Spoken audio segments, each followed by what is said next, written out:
Banyak sekali kuliner khas Betawi, salah satunya ada nasi uduk. Nasi uduk adalah hidangan yang dibuat dari nasi putih yang diaroni dan dikukus dengan santan serta dibumbui dengan pala, kayu manis, jahe, dan serai. Hidangan Betawi yang populer ini adalah hidangan persilangan dua budaya, Melayu dan Jawa. Selanjutnya ada kerak telur. Kerak telur adalah makanan asli daerah Jakarta atau Betawi. Kuliner khas Betawi ini dipercaya sudah dikenal dan banyak digemari sejak zaman penjajahan Belanda. Meski ketika itu kerak telur diciptakan tanpa sengaja, nyatanya kerak telur menjadi salah satu makanan ikonik yang punya banyak penggemar hingga saat ini. Selanjutnya ada selendang mayang. Selendang mayang merupakan minuman khas Betawi yang mulai dikenal sejak abad 19 dan masih eksis sampai kini. Rasanya manis dan gurih, terbuat dari tepung sagu dan diguyur kuah santan. Es selendang mayang sungguh menggugah selera. Lagu Betawi adalah lagu yang berasal dari suku Betawi yang merupakan suku asli dari DKI Jakarta. Berikut merupakan beberapa contoh lagu daerah Betawi yang populer dan memiliki makna mendalam. Yang pertama, ada Kicir-Kicir. Lagu ini memiliki makna sebagai bentuk pantun Melayu yang banyak digunakan oleh suku Betawi.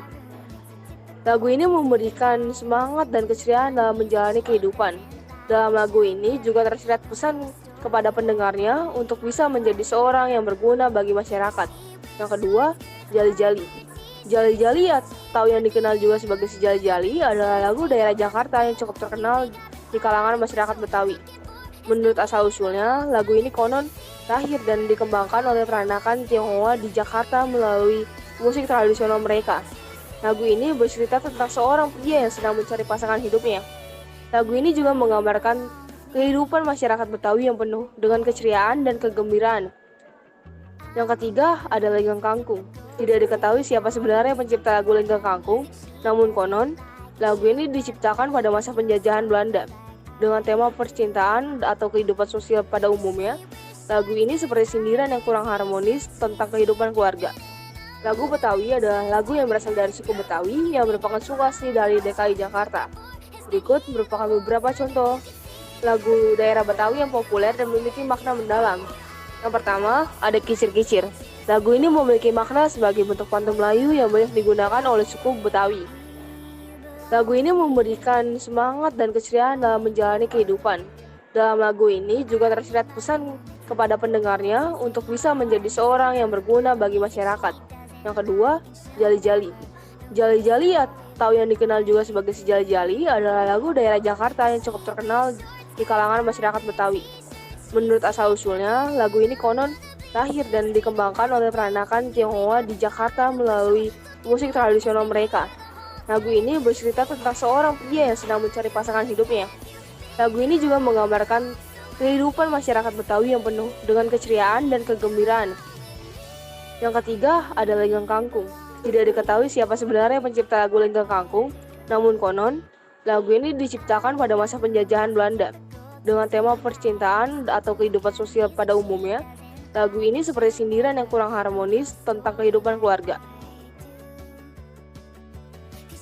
Lagu-lagu Betawi tersebut biasanya diiringi oleh beberapa alat musik Betawi. Berikut merupakan penjelasan dari alat musik Betawi. Yang pertama ada gambang kromong. Gambang kromong terdiri dari berbagai alat musik seperti gambang kromong, kohyan, tehya, sukong, gendang, kempul, gong, gong enam, kecrek, dan juga ningnong. Alat musik ini memberikan nuansa khas dalam lagu-lagu tersebut dan sering digunakan sebagai pengiring dalam pertunjukan seni. Yang kedua ada tanjidor. Tanjidor merupakan alat musik khas Betawi yang populer hingga saat ini. Alat musik ini awalnya dimainkan oleh budak-budak Belanda di Batavia dan berkembang pada abad ke-19 ketika perkumpulan kaum Betawi lahir. Tanjidor terdiri dari alat musik vokal seperti tambur, alat musik tiup seperti trombon, tenor, piston, dan juga klarinet.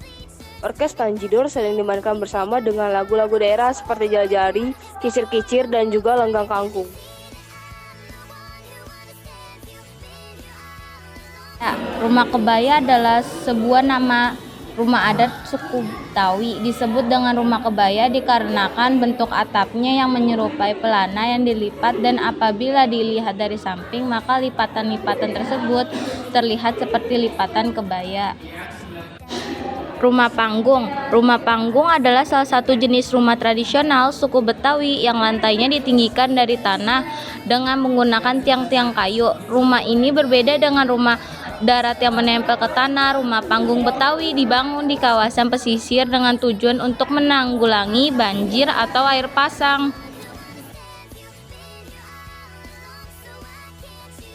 Permainan tradisional Betawi memiliki beragam permainan, salah satunya yaitu galasin. Permainan ini dilakukan oleh sejumlah anak, dibagi dua kelompok. Satu kelompok berada di ujung lapangan dan satu lagi di kiri lapangan. Permainan ini banyak menggunakan aktivitas fisik, karena intinya adalah menghadang lawan agar tidak bisa lolos ke garis akhir. Lalu ada seorang anak yang menjaga di garis tengah. Pemain dari kedua kelompok lantas berusaha menyeberangi garis, sedangkan si penjaga berusaha menangkap seorang anak yang menyeberang. Yang tertangkap kemudian ganti menjadi penjaga. Yang menjadi pemenang adalah jika telah melalui proses bolak-balik dalam area yang sudah ditentukan. Yang kedua ada gundu atau kelereng. Gundu adalah permainan yang terbuat dari bola-bola kecil yang terkadang dibuat dari tanah liat, marmer, atau kaca. Ada beberapa cara bermain gundu atau kelereng. Salah satu diantaranya adalah yang disebut main tombok. Permainan dilakukan 2 orang atau lebih, tapi maksimal 5 orang. Caranya, pada tanah dibuat lingkaran dari kapur atau arang, atau apa saja dengan diameter kira-kira 7 cm. Setiap pemain meletakkan satu kelereng sebagai pasangan atau taruhan ke dalam lingkaran itu. Kemudian, para pemain berdiri berjajar di belakang sebuah garis untuk melakukan undian dengan cara melemparkan gundu gacuannya hingga sedekat mungkin dengan gundu taruhan dalam lingkaran. Biasanya, cara bermainnya adalah dengan disentil sekuat mungkin sampai mengenai salah satu gundu yang ditaruhnya. Siapa yang gundu gacuannya paling dekat, dialah yang lebih berhak untuk lebih dulu bermain. Namun, kalau ada yang mengenai gundu taruhan itu, dialah yang berhak bermain lebih dahulu. Yang ketiga ada gangsing. Gangsing adalah alat permainan yang terbuat dari kayu berbentuk kerucut. Lalu, pada ujung kerucut diberi sebuah paku.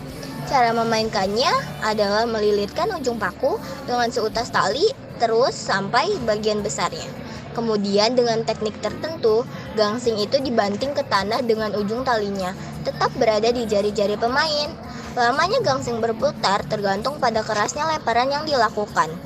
Permainan ini biasanya dilakukan secara berkelompok oleh anak laki-laki. Kadang-kadang ada juga perlombaannya loh, yakni gangsing orang pertama yang sedang berputar dihantam dengan gangsing orang kedua atau ketiga. Yang pertama adalah kebaya encim. Kebaya encim merupakan pakaian adat Betawi yang digunakan oleh perempuan.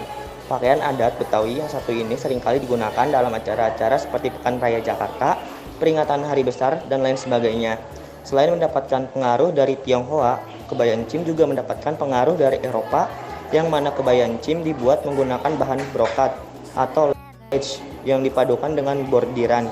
Bordiran pada kebaya encim memiliki ciri khas, yakni berbentuk bunga yang dibordir pada bagian bawah kebaya dan pergelangan tangan. Yang kedua, pangsi Betawi. Pakaian adat yang satu ini mungkin sudah tidak asing lagi. Pasalnya, pakaian adat Betawi ini masih sering muncul dalam beberapa film atau sinetron. Pakaian ini biasanya digambarkan sebagai pakaian yang digunakan oleh pendekar atau jawara Betawi. Pakaian adat Betawi ini terdiri dari atasan yang disebut dengan baju tikim dan celana pangsi. Atribut yang biasanya terlihat melengkapi pakaian adat ini adalah ikat pinggang yang besar, sarung yang dililitkan di leher, serta peci. Pangsi Betawi memiliki 3 warna. 1. Pangsi berwarna merah biasanya digunakan oleh seseorang yang ilmu silatnya tinggi. 2. Pangsi berwarna krem atau putih biasanya digunakan oleh pemuka agama. Dan yang ketiga, pangsi berwarna hitam biasanya digunakan oleh para centeng. 3. Baju sadaria. Jika para perempuan Betawi umumnya menggunakan kebaya encim, para laki-laki Betawi menggunakan baju sadaria. Pakaian adat Betawi ini umumnya digunakan saat acara Abang None dan Pekan Raya Jakarta. Penampilan pakaian adat ini bisa dibilang cukup sederhana jika dibandingkan dengan pakaian adat Betawi yang lainnya. Pasalnya, pakaian ini hanya terdiri dari baju koko atau baju takwa dengan bentuk kerah yang menutup kerah Shanghai. Sadaria ini biasanya berwarna putih dengan lengan panjang, seperti kebaya encim dan pangsi Betawi. Baju sadaria juga dipengaruhi oleh budaya Cina. Hal ini bisa terlihat dengan menggunakan baju koko yang dalam bahasa Mandarin diartikan sebagai kakak laki-laki. Pakaian ini biasanya digunakan bersamaan dengan celana panjang polos ataupun bermotif. Yang ketiga, ujung serong. Pakaian adat Betawi yang satu ini hanya dikhususkan untuk para bangsawan pada zamannya. Pakaian ini hanya digunakan oleh kaum laki-laki Betawi. Pakaian ini terdiri dari jas tutup berwarna gelap atau seringnya hitam, dengan bagian dalam menggunakan kemeja berwarna putih. Untuk bawahan biasanya menggunakan celana pantalon berwarna senada. Atribut tambahan yang sering digunakan yakni arloji, emas yang terkait di bagian saku beserta peci dengan warna senada yang menambahkan kesan wibawa bagi para pemakainya. Yang pertama, batik motif ondel-ondel. Motif ini dibuat mengangkat figur ondel-ondel sebagai boneka yang dapat menolak bala. Motif ini mengandung harapan agar pemakainya mendapat kehidupan yang lebih baik serta jauh dari bala. Yang kedua, batik motif Nusa Kelapa. Batik motif Nusa Kelapa diambil dari peta Ceila yang dibuat pada tahun 1482 hingga 1521 Masehi. Berdasarkan peta tersebut, diketahui bahwa nama asli Jakarta adalah Nusa Kelapa. Yang ketiga, batik motif Ciliwung. Konon, penguasa Portugis dan Belanda begitu tertarik dengan Sungai Ciliwung hingga bermaksud menguasai Betawi. Sesuai namanya, pemakaian batik ini diharapkan pemakainya menjadi pusat daya tarik dan sebagai simbol rezeki yang terus mengalir bak sebuah aliran kali. 4. Batik motif Rasa Mala. Batik motif Rasa Mala menggambarkan riwayat Belanda pada saat masuk ke wilayah Sunda Kelapa. Saat itu, daerah Sunda Kelapa masih berupa hutan belantara yang banyak ditumbuhi pohon jenis rasa mala.